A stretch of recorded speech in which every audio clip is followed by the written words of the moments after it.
Hi everyone, we're back for part 2 of the DIY butterfly wing tutorial. So here's where we left off with our last video. We had our little wing pieces that we had done on our tape, double-sided for the veining, and we're gonna just go right into rolling out some Sculpey clay. Just work it until it doesn't crack when you bend it. I don't like putting it in the microwave or heating it. I just do it manually, whatever.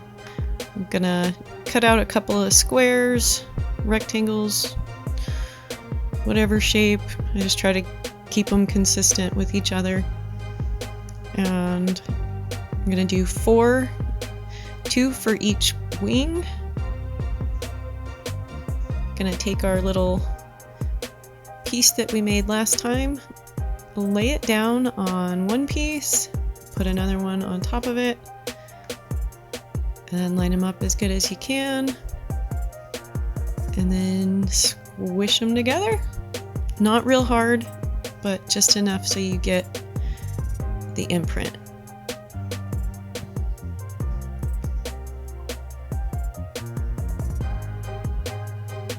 And then if I didn't do it deep enough, I'll line it back up and roll it out again.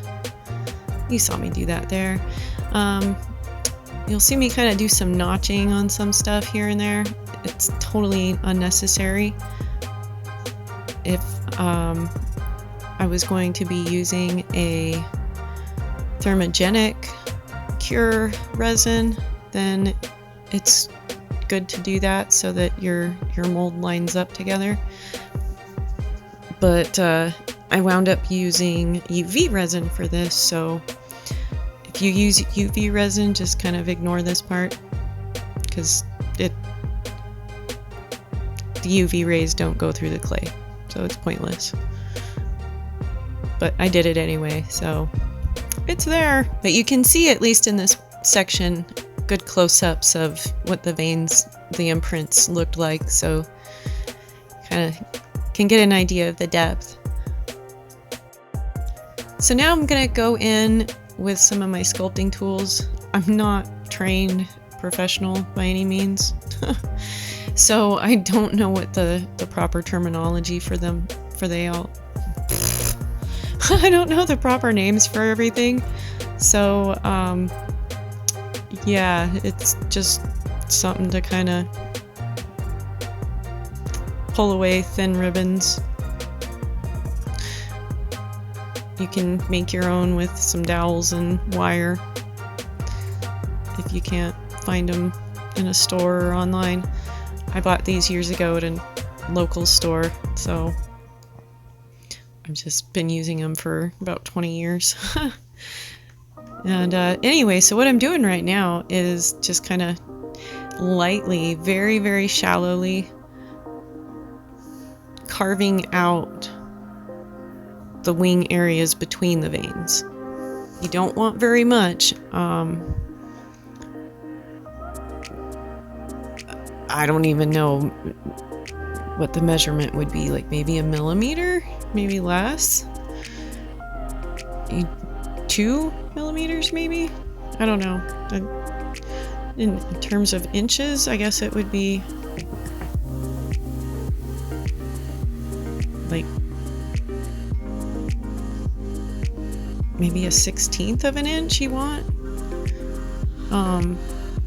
or even less, like a 32nd of an inch on each side, just enough so that you have some wing material between the veining, because obviously the veins are going to be deeper, which when it actually is demolded translates to higher areas. So in terms of the sculpture, the deeper you carve in, the higher your ridges will be, if that makes sense.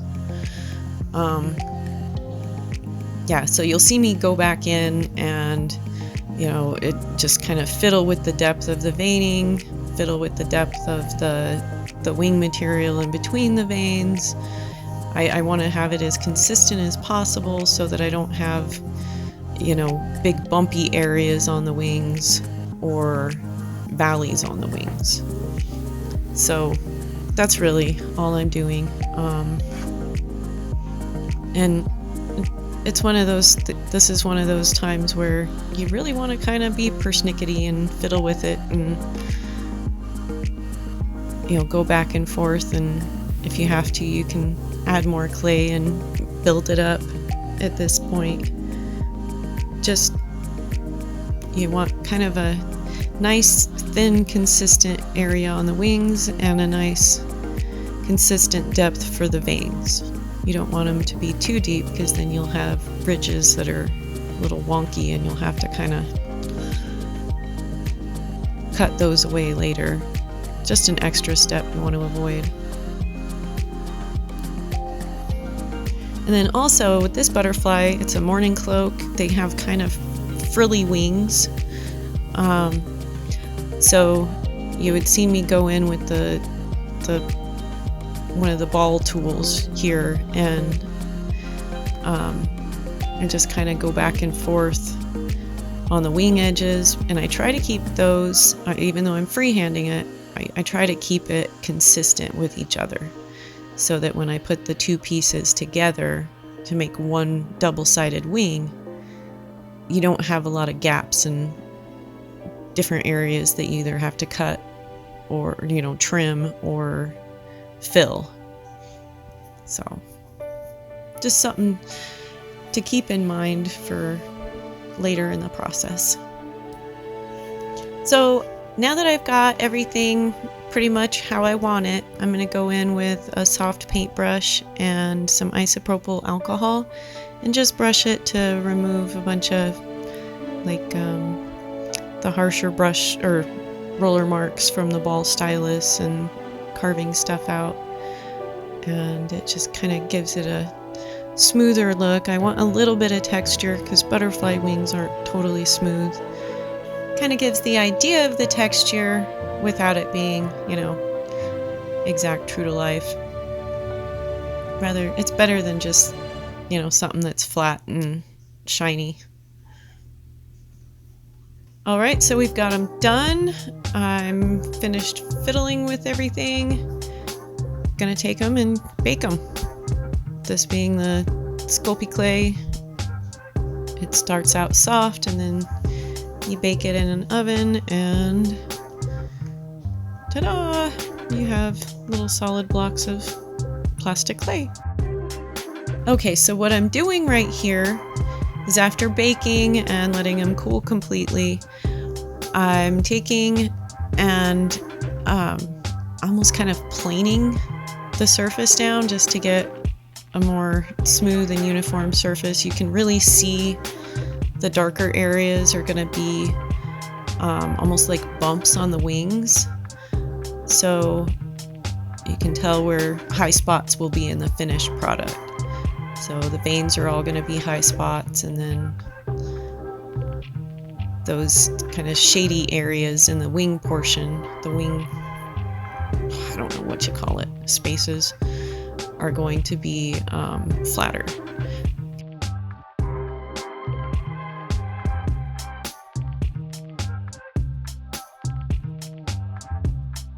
You can also see here that I am kind of taking out some of the veins a little bit. Those are a lot more shallow. So again, I'm going in and carving them out with a kind of old broken off X-Acto knife blade. I've just found that it works really good. So after doing that, on each piece, which I only filmed portions of the one, you want to go and do a mold release. And that's what I did. Follow the instructions on whichever one you're able to find. I order mine from Dick Blick, I think, because that is not available locally for me. So it is something I have to order. I think you can find it on Amazon. it's about $20 a can, I think, but I've been using the same can for a couple of years now, so. But after doing the mold release, I go in and I'm using JDiction UV resin. This is actually the first time I've used, in fact, the very first time I've used UV resin you are seeing on the screen, so I don't know all the ins and outs of it, but it seems to have worked. I don't know if there's better brands or anything. This is just, like I said, the first time I've used it, the first brand I've used. It's fine. I don't have anything to compare it to.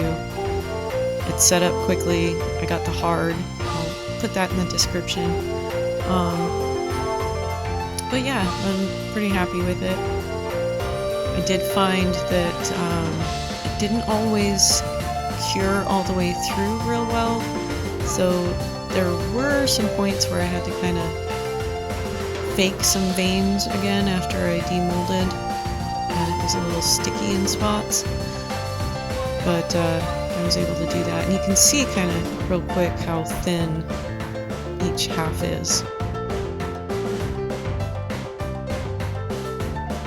But here you can see I'm cleaning each half off. You want to make sure that you clean off the mold release. I use the 91% alcohol. Clean each side.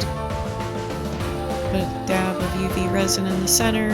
Squish out all the air bubbles, and then you can see I made a mess. I'm using an old silicone mat.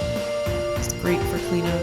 So you can see what I'm doing. I didn't do a very good job. I was removing the air bubbles, so I'm going to have to do a little more work on that. So that's one hind wing down. One more to go.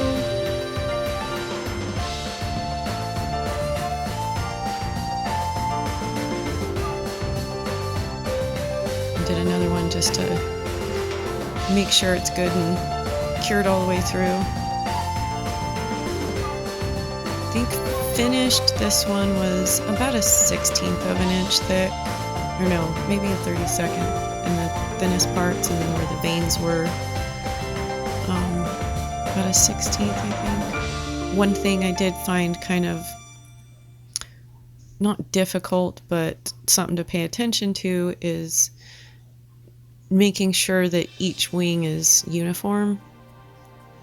So since I only have the one set of molds, I have to do a consistent amount of UV resin each time for each side.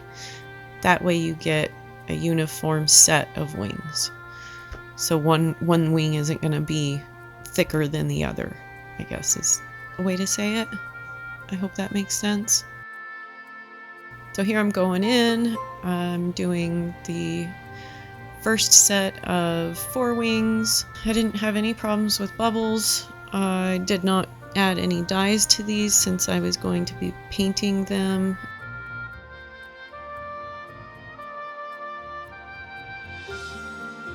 When demolding these, I was trying to be as delicate as possible.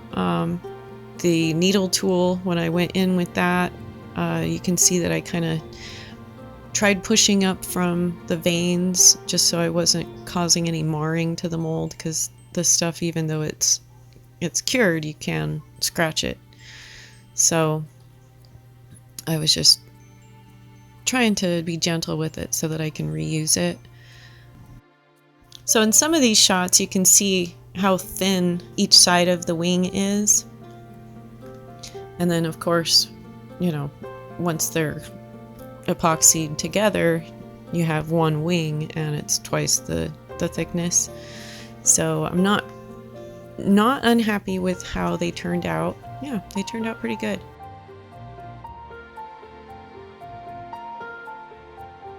Gonna be going in, joining them just like I did the first ones, and we'll move on to the next set. I did a little bit of trimming on these before I joined them, just so I had an easier time lining them up. I go in and kind of fill in any voids around the edges where I didn't get my glue or my epoxy squeezed out enough. And so you see that me doing that there. I'm just kind of checking my work. You can also see how thin both sides together ended up being right here. I'm really pleased with the thinness of it. It just helps with the illusion of butterflyness. Alright, so we've got all 4 wings done. I went ahead and did the second set off camera, did the same thing. So I'm going to go in and start cleaning up all the edges where the seam was, and just kind of finalize the shape, clean it up, smooth it off, make it nice and pretty.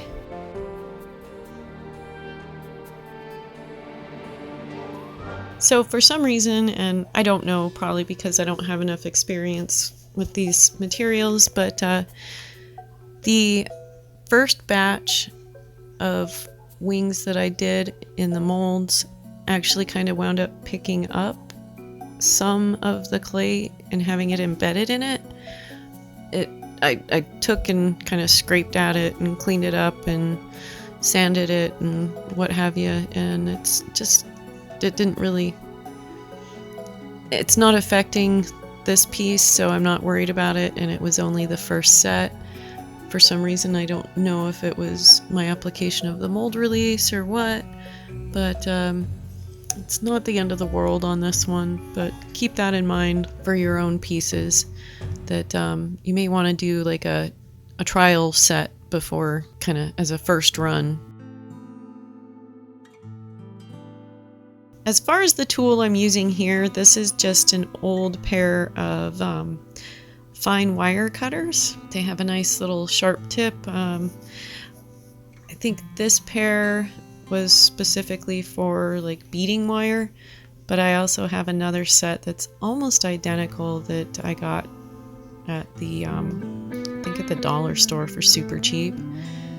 You know, the epoxy's a lot softer than wire, so they work great. You can kind of see what I was talking about earlier about making the 2 batches, I guess, for one side for each wing, making them consistent, because I kind of ended up with one set being a little thicker than the other. It's not really noticeable, but it is something to just keep in mind.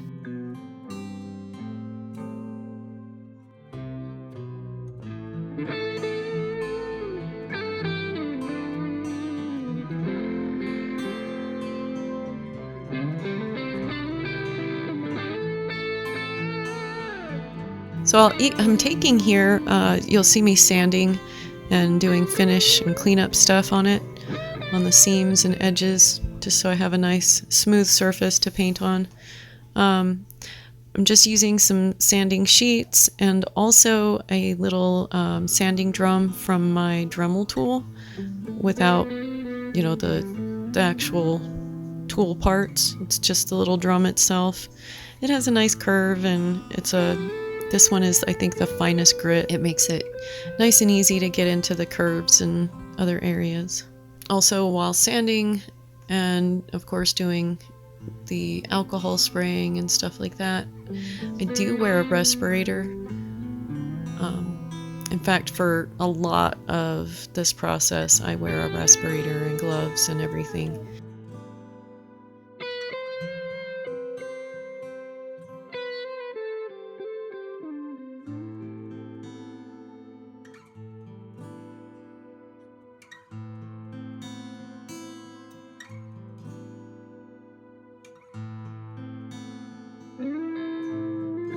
I go ahead and do final cleanups after I've done all the sanding and kind of shaping of everything.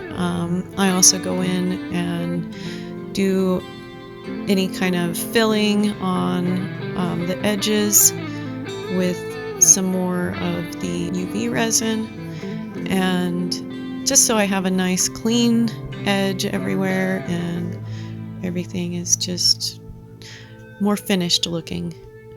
So you see me do that for each wing, and then we're done.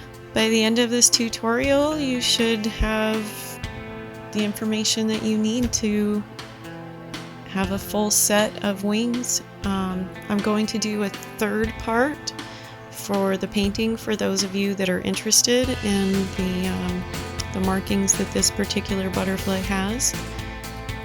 And I think I've settled on a hashtag for these. I think we're just going to go with ButterflyActionFigures. It doesn't seem like anybody else has used that hashtag before, so that'll be our own little cubby, our own little part of the interwebs to put our work out on. So if you guys, anybody out there know the couple of people that are watching and making these things, if you guys want to share your stuff, please use the ButterflyActionFigure hashtag, and I'll be able to see it. I do still have the Instagram. It's at Merrily Making. So the profile picture is the same as on YouTube, so it should be kind of easy for you guys to find. And yeah, just share your stuff. I'm super excited to see anything that you all put out. Thanks for joining me, and if you have any questions, let me know. I'm really trying to be better about actually communicating. I'm not very good at it. It's a little bit of a stretch for me mentally to communicate thoughts, but yeah, so here we are. Good luck, and I hope you all do great. Show us our little butterfly world. Thanks for watching, and I hope to see you in part 3. Have a great day, everybody. Bye.